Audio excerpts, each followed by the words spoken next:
Welcome to our terrible presentation, because this is what's happening with our lives. So Jamie has prepared some items to go over, self-care, self-indulgence, and self-pampering, the differences, and how you can take better care of yourself. And I have no idea what's going on. I am the sidekick in this, and my job is to doodle. One thing with taking care of ourselves is that we hold a power in our presence to our patients. We need to make sure that our emotional state of health is separated from when we see our patients. And sometimes it's hard to separate emotional, mental, and physical health when you take care of other people, because some people are very aware of how others are feeling, most of them being empathetic to that. But when we pay attention to our own emotional, physical, mental, spiritual self, we can attain a balance and health. And if there's no focus and rhythm with that in our life, it'll just grab a hold of you in whichever way it can, and it chooses to bring you in balance. So the suggestion here for the video is focus on the present, focus on yourself too, because we cannot take care of other people if we can't take care of ourselves. So we're going to talk about the differences between self-care, self-indulgence, and self-pampering. A lot of people think that they are the same thing, but they're different. So we'll start off with self-care, since that's what this presentation is about. So by definition, self-care is the practice of taking action to preserve or improve one's own health. And self-care is anything that you can do for yourself that feels nourishing. Any deliberate activity that can be done to provide mental, physical, emotional, or spiritual well-being. Very important. Look how pretty your handwriting is. I try. Now, any of this can be like a deliberate activity that can be done to provide for any type of your well-being. It can reduce health, or not reduce your health. We don't want that. Don't reduce it. It reduces Improve. stress. It reduces stress and can assist with stress management, replenish a provider's empathy and compassion, which is a big critical component for us as providers for other people. We'll go into self-indulgence, which is characterized by doing or tending to do exactly what one wants, especially when it involves with pleasure or idleness. Like, I want to go bowling today. I mean, but at the same time, that is a little bit of self-care because it's physical activity. You're moving your body. But there is still like a good difference in between all of them. Self-care, I assume, is something that you would practice regularly or semi-regularly. Waking up on a Saturday and going, I'm going to get some bowling in today. Right? It's an indulgence. It's an indulgence. It is. But you're also moving your body, and you're giving your body that physical activity that you normally wouldn't do every day either. So. Or you can indulge and go, I'm going to watch 26 hours straight of Netflix. Right. Very indulgent. Exactly. And our last one we have is self-pampering. Most people, at least as a female growing up, self-pampering be like, yeah, let's go get our hair done, let's go get our nails done, get some face masks, something like that, which absolutely, pamper yourself. But as the definition for self-pampering, it's to indulge with every intention, comfort, and kindness to spoil yourself. You can do all of these things, but moderation is definitely key. Absolutely. I would say self-care is more of something that you can do on a daily basis. We get so drained by the end of the day, and some people don't know how to separate their work and home lives. So a good example is like working through your lunches. You know where you are. Lunch hour is an hour to yourself to recollect, re-energize, refocus your day. Don't skimp on it. That is your time. Work will still be there after lunch. Don't worry about it. So take your you time. Yes. If you have breaks available to you, take those moments to decompress, maybe go for a quick walk. This all reduces stress for you and everyone around you, especially like if you're one of those people who like you carry your stress but you make it very visible to others. It can really help everyone in general because you don't want to spread the anxiety or the stress around. recharge, refocus, take your you time. Sometimes all you need is 5 minutes to just And regardless of how busy you are, you do have 5 minutes in your day. You do have 5 minutes in your day to take that time for yourself to regroup. Let's go over the different types of self-care. We'll start with physical. I will start by saying that if you don't, annual health screening. I am very guilty of not getting this done. For shame. I know. No, I'm kidding. I know. Don't be me. I care about you. Please stay healthy and get your regular screening checks. Okay? I will. For you, Jamie, I will. Not for me, only for you. That is one main thing that I've noticed as a practitioner, that not everyone gets a regular health screening. And it's really important, especially as you get older and you're aging. It is very important. The next thing I would have to talk about, eating healthy and regular meals and snacks to maintain a good energy. Proper nutrition and diet is very important. I know that is one thing that many of us struggle with, but baby steps. Please don't forget to drink your water. Water is so important. We need our water. Daily stretching and exercise. I get it as, a working mom, and I have 2 kids. It's really hard to find that time for yourself to do all this. But we have that extra 10 minutes in the morning. Do some stretching for yourself.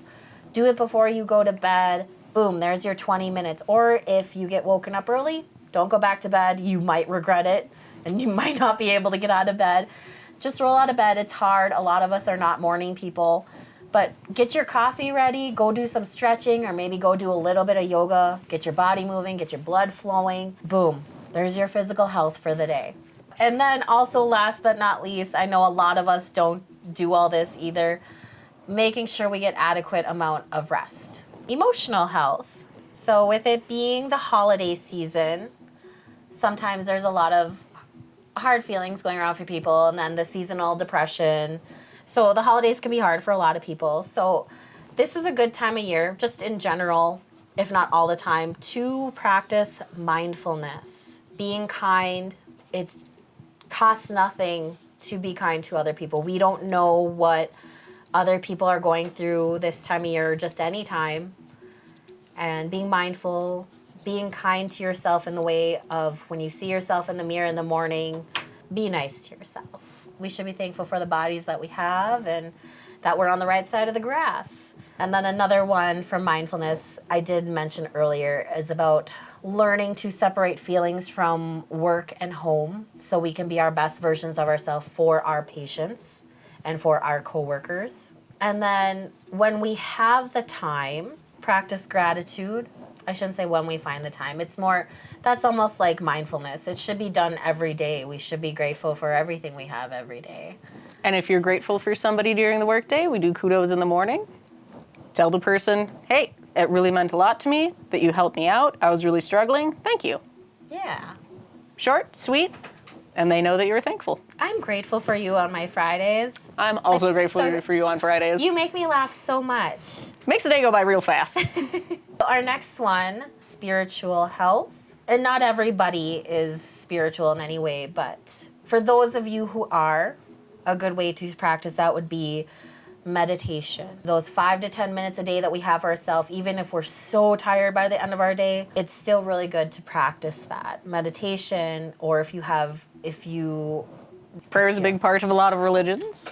Yes, or meditation or praying, whichever you do, whatever you practice, spending time outside with nature, getting grounded.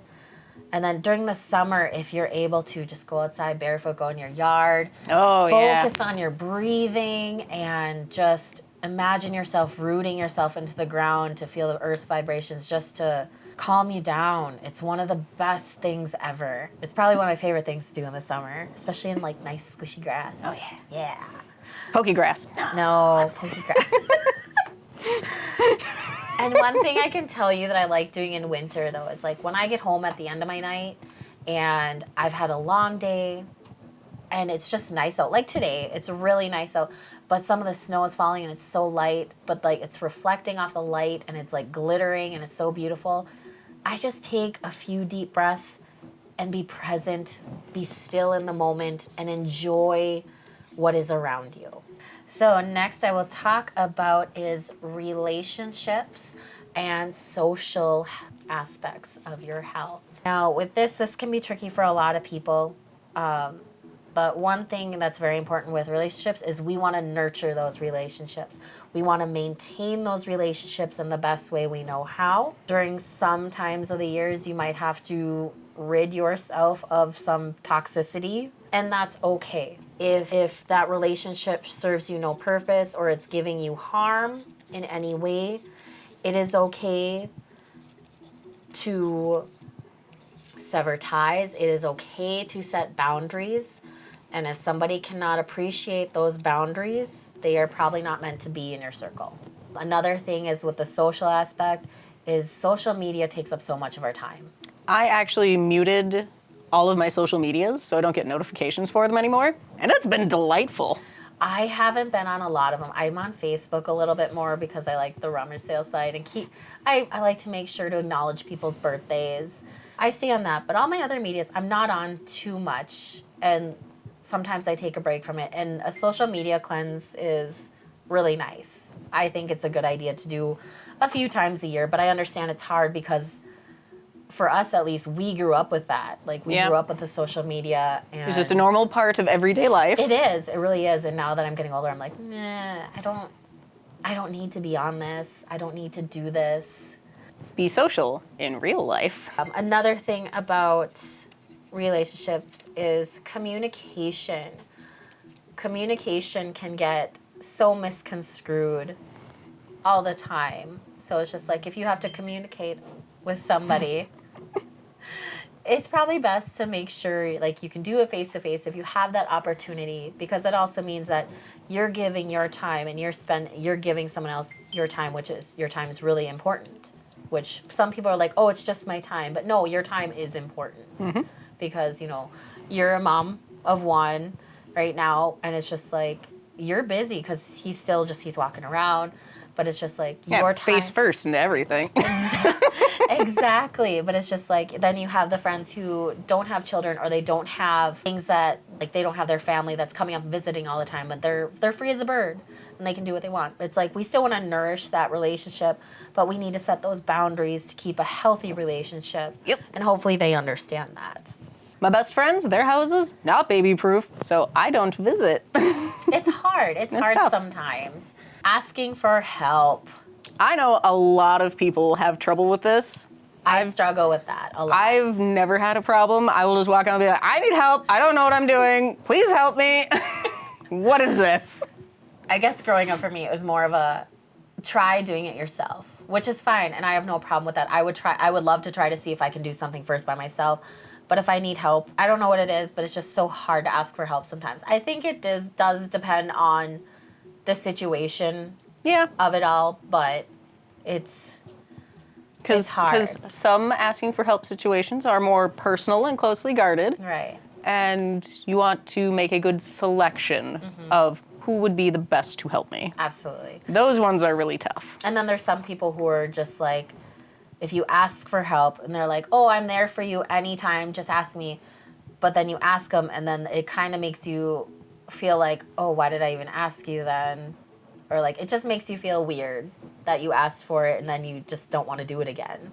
So it's one of those tricky situations, but that's why, you have your tribe. You have your tribe that you can depend on all the time. And those are your nurtured relationships that you have. But as an adult, it's like we want to stick with those ones instead of making new ones. But then as an example to our kids and everything else, we want to show them how to do that. So making friends is hard. I think it's harder as an adult than it was as a kid. You can't just throw a rock at somebody and be like, best friends? That being said, I've had the same two best friends for 27 years. So is that how you made friends? No. You threw rocks? No. Hello. Hi. I did not throw rocks at them to make friends. Okay. This is for work though, baby. Okay. Can you go back out? Can you go? Hey, watch out the cords. Thank you.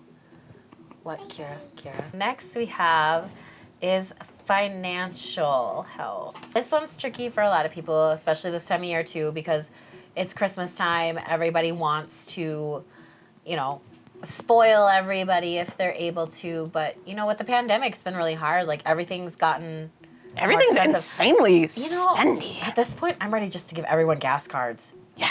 Or just fill up a gas can and be like, here. What about want to leave it outside their door? Well, Somebody just left a tank of gas outside. Who is this? Tell me you wouldn't like that, though. Like, oh, there's free gas. Like, but no, like, I asked my nieces the other day, I was like, what do you want for Christmas? They're 23. And normally I get them, like, car wash cards, or I'll get them gas cards or a gift card, because they're just at that age. And one of them, she's just like, I just want to have dinner with you and Uncle. And I was like, girl, I'm always going to feed you. I was like, what do you want? If you're hungry, Jamie's got the snacks, man. Jamie's got the snacks. She's like, I don't know, like maybe a gas card too, because I really do like those when you give those to us. I'm like, I'm just going to bring a gas can with gas for you because it's like 2 something up here. And down in the cities, it's like still like 3 something. No thanks. So basically with the financial health is what's really hard is everyone needs to keep up with the Joneses. Oh, yeah. Like, oh, Gwen, that's an amazing bag that you just got. Where did you get it from? Staples.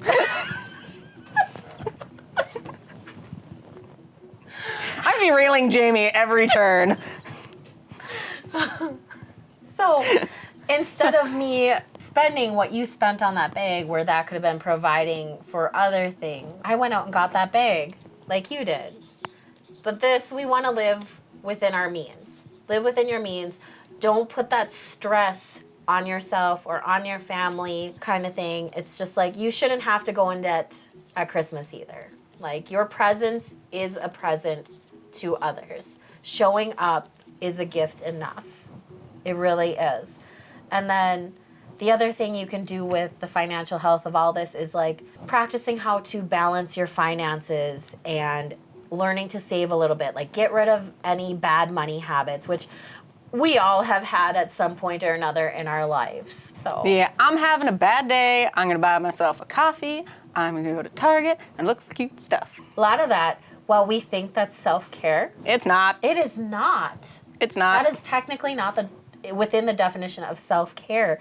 That is more of like a self-indulgence. Mm-hmm. You are indulging your wants and your desires. However, it is also a deliberate activity that can be done to provide a mental, physical, emotional, or spiritual well-being in a sense, in a small sense, because for one, when you go to Target, you're walking around, you're getting those extra steps in, but you know what? The Starbucks coffee might just hit your soul enough to help your emotional health. With all of them between self-care, self-pampering, self-indulging, it is a fine line, but they're all different.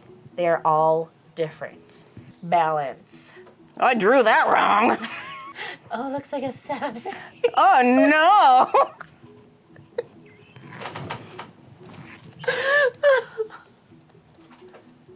There. Perfect. Yeah. Fixed it. I fixed it. Okay, but back to the financial health. Splurging would definitely go under more of like the self-indulging kind of thing. Paying bills, that's just regular adulting. It's not fun, but we gotta do it. Build yourself a budget, about the cost of your bills every month. Mm-hmm. So you'll know what's left over and you go, I have a little bit extra left over this month. Maybe I will treat myself to something. Yeah. But you've already done the work of budgeting, making sure your important things are paid for. That money is up for grabs. One thing that's helped me with the financial type thing is I started making an Excel spreadsheet of I have one of those. my spending habits. But then if you ever need a great grocery list template, ask this lady right here. It's real good. But it makes life a little bit easier. But it does, like having all those templates and like in my like little bit of downtime after I get the kids to bed and filling that out and seeing what my finances are for the month, it is very, very helpful. That's pretty much it.